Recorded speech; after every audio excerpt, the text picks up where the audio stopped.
En el nombre del Padre, y del Hijo, y del Espíritu Santo. Amén. Vamos a tomarnos de la mano de Jesucristo, que es la palabra de Dios, como niños, para caminar.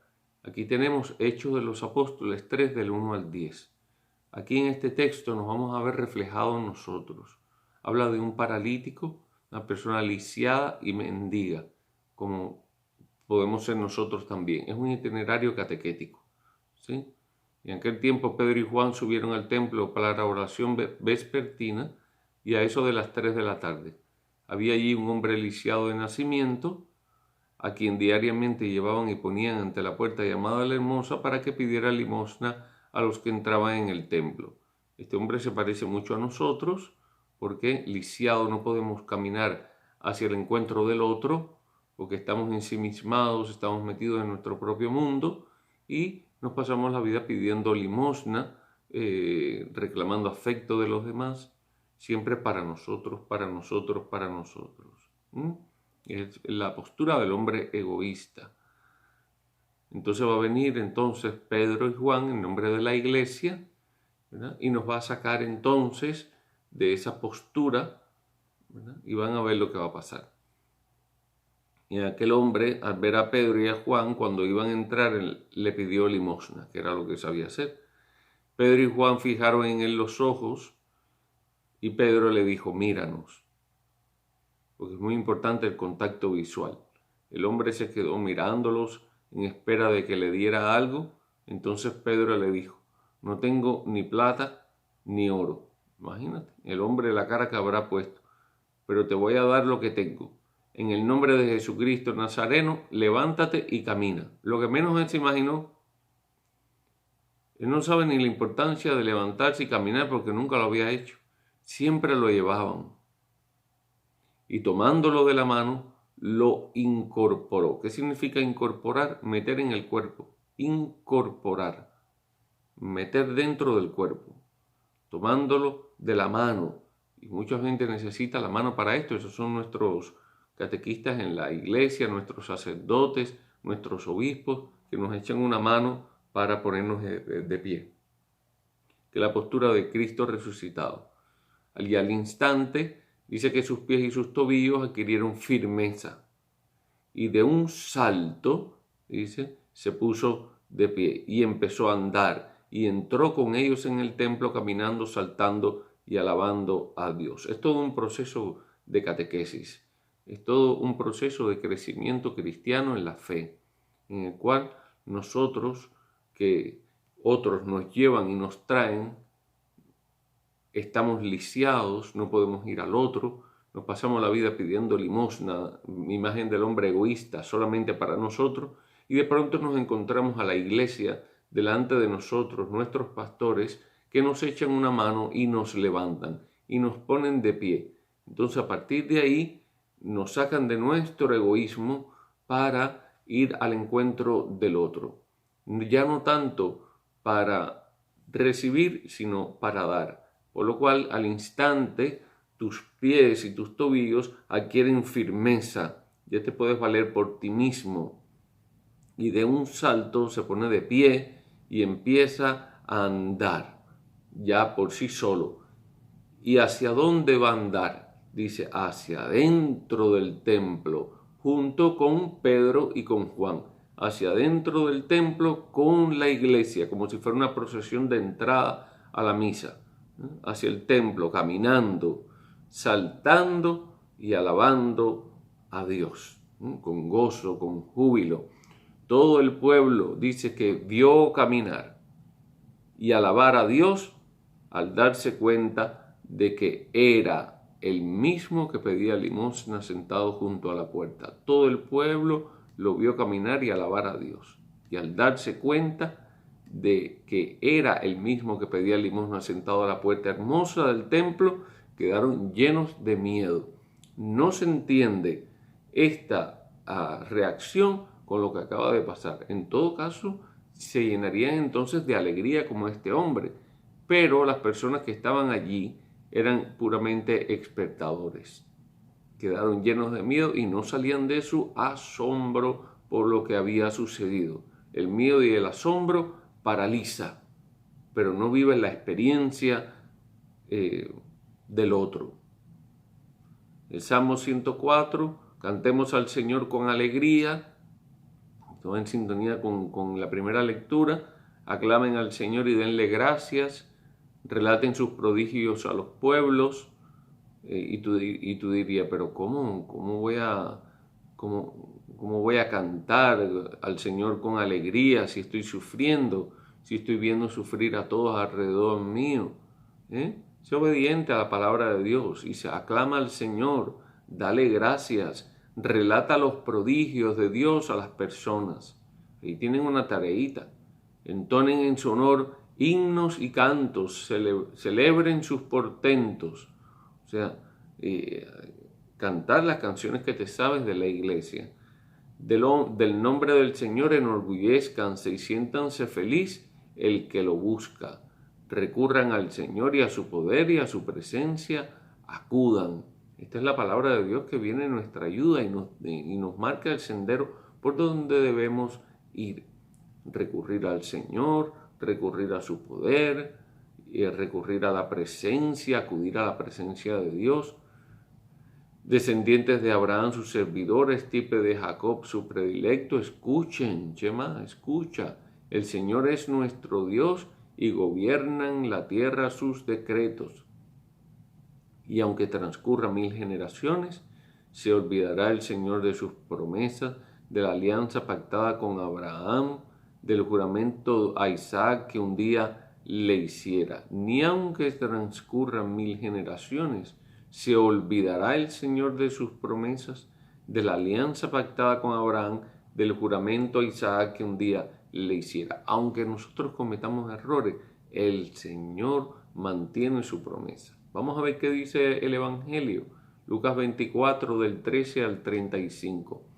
El mismo día de la resurrección iban 2 de sus discípulos hacia un pueblo llamado Emaús, situado a unos 11 kilómetros de Jerusalén, y comentaban todo lo que les había sucedido.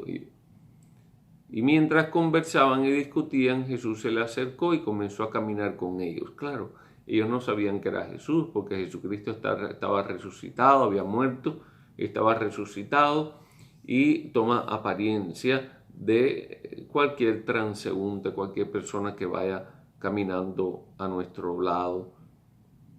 Por lo cual hay que estar bien atento en nuestra vida desde que amanece hasta que anochece a todas las personas que se acercan a nosotros, porque el Señor nos puede dar una sorpresa. Y dice, pero los ojos de los 2 discípulos estaban velados y no los reconocieron, como muchos de nosotros, que nos es fácil reconocer a Jesucristo en la Eucaristía, pero estamos con los ojos velados y no los reconocemos en el hermano. Él preguntó de qué cosas vienen hablando tan llenos de tristeza. Uno de ellos, llamado Cleofás, que Cleofás es el esposo de María, la hermana de la Virgen, le respondió, ¿eres tú el único forastero que no sabe lo que ha sucedido en estos días en Jerusalén? Y él le preguntó, ¿qué cosa? El Señor, haciéndose desentendido, quiere que la otra persona haga la experiencia de conversión. Ellos le respondieron, lo de Jesús el Nazareno, que era un profeta poderoso en obras y palabras ante Dios y ante todo el pueblo.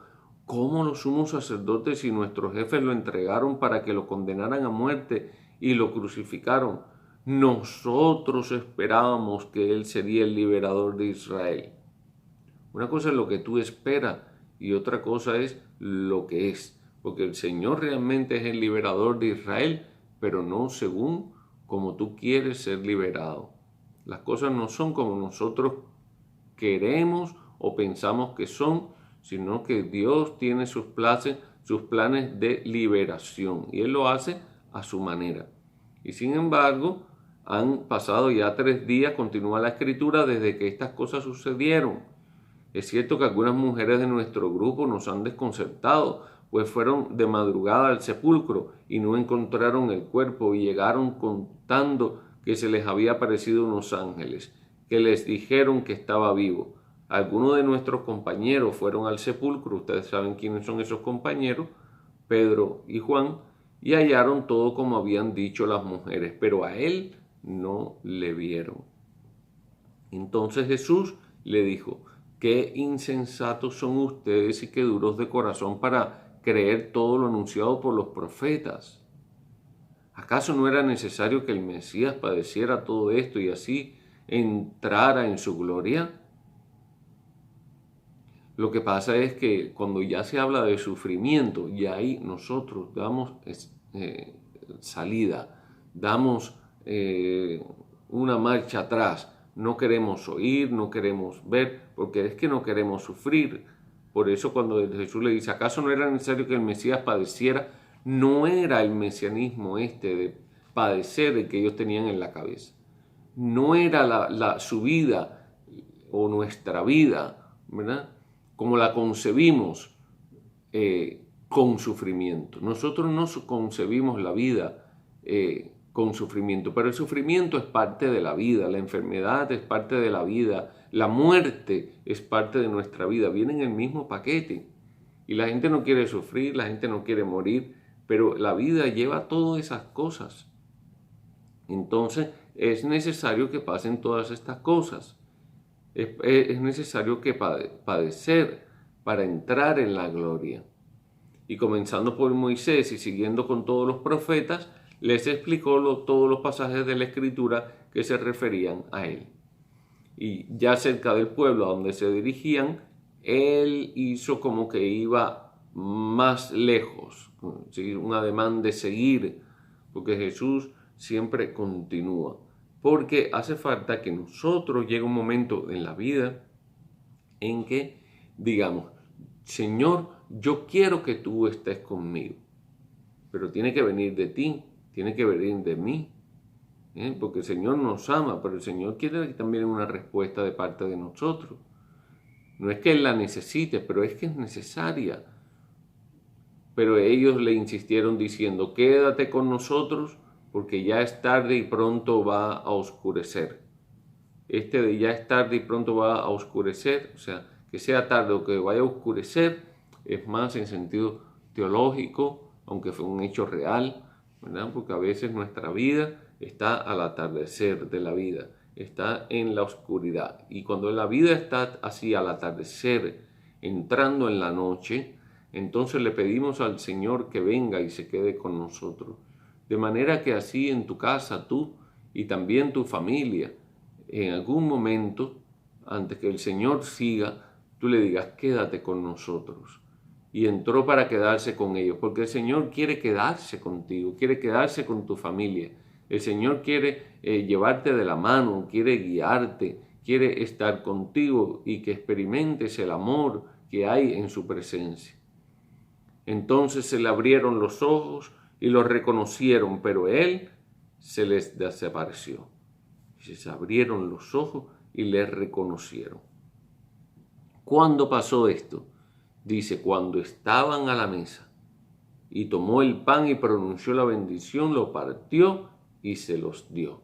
Es la Eucaristía delante de nosotros. Jesús desaparece y lo que tenemos delante es el vino consagrado, el pan consagrado. Jesús desaparece, se esfuma y lo que nos queda ahí delante es pan y vino. Y ellos se decían el uno al otro: con razón nuestro corazón ardía mientras nos hablaba por el camino y nos explicaba las Escrituras.